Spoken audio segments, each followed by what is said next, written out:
नमस्कार भक्तों, आप सभी का हमारे चैनल डिवाइन ट्रिनिटी 108 में हार्दिक स्वागत है। आज हम आपको सुनाने जा रहे हैं एक ऐसी दिव्य महागाथा जो केवल एक जन्म की कथा नहीं बल्कि त्याग, धैर्य, शक्ति, प्रेम और धर्म की सबसे पवित्र मिसाल है।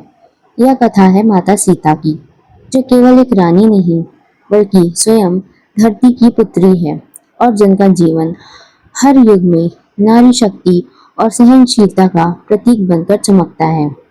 प्राचीन समय की बात है, जब मिथिला नगरी अपने वैभव और धर्म के लिए प्रसिद्ध थी।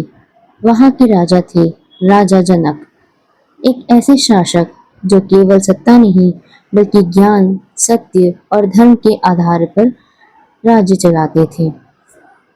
उनकी प्रजा उन्हें पिता के समान मानती थी, लेकिन इस महान राजा के हृदय में एक गहरी पीड़ा थी। उनकी कोई संतान नहीं थी। उन्होंने कई यज्ञ किए, अनेक प्रयास किए, लेकिन उन्हें संतान का सुख प्राप्त नहीं हुआ। फिर भी उन्होंने कभी अपनी पीड़ा को अपने कर्तव्य के आड़े नहीं आने दिया। इस बीच एक समय ऐसा आया जब मिथिला में भयंकर सूखा पड़ गया। खेत बंजर हो गए, नदियां सूख गई और प्रजा कष्ट में डूब गई। राजा जनक ने ये सब देखा और उन्होंने निश्चय किया कि वे स्वयं भूमि को जोतकर ईश्वर से प्रार्थना करेंगे। एक राजा का स्वयं खेत में उतरना यह केवल एक कर्म नहीं था, यह उनके प्रेम और जिम्मेदारी का प्रतीक था।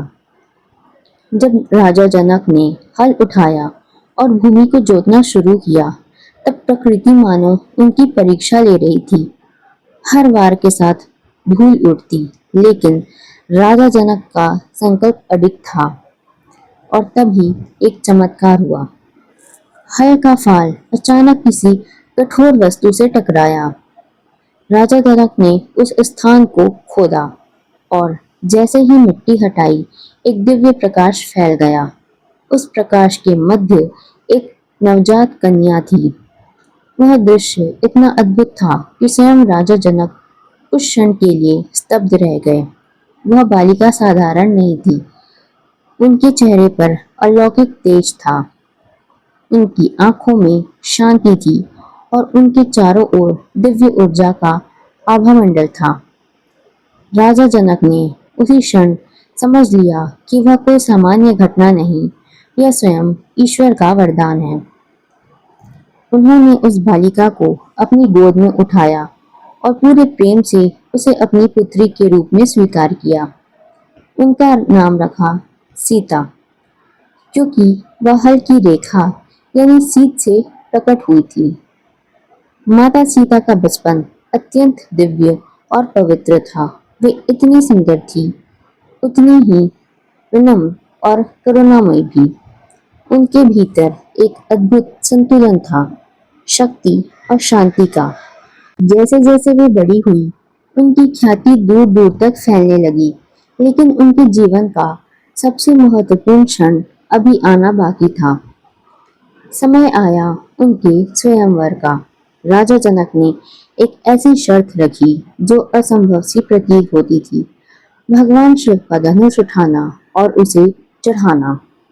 दूर दूर से राजा, योद्धा और राजकुमार आए। सभी ने प्रयास किया, लेकिन कोई भी उस धनुष को हिला तक नहीं पाया। तब अयोध्या से श्री राम वहां पहुंचे, शांत, विनम्र और तेजस्वी। उन्होंने बिना किसी अहंकार के उस धनुष को उठाया और जैसे ही उन्होंने उसे चढ़ाने का प्रयास किया, वह धनुष टूट गया। उस क्षण पूरा सभागार गूंज उठा। यह केवल एक शक्ति का प्रदर्शन नहीं था, यह दो दिव्य आत्माओं का मिलन था। माता सीता और श्री राम का विवाह हुआ और उनका जीवन एक नई दिशा में आगे बढ़ा। लेकिन दोस्तों, यह कहानी केवल सुख और वैभव की नहीं बल्कि परीक्षाओं की भी है। जब श्री राम को वनवास मिला, माता सीता ने बिना एक क्षण सोचे उनके साथ जाने का निर्णय लिया। वन का जीवन कठिन था, लेकिन उन्होंने कभी शिकायत नहीं की। उन्होंने हर परिस्थिति को धैर्य और प्रेम से स्वीकार किया। फिर वह समय आया जब रावण ने छल से उनका हरण कर लिया। लंका में रहकर भी उन्होंने अपने धर्म और आत्मसम्मान को नहीं छोड़ा। हर प्रलोभन को ठुकराया, हर डर का सामना किया। उनकी शक्ति तलवार या युद्ध में नहीं थी, बल्कि उनके अडिग विश्वास और पवित्रता में थी।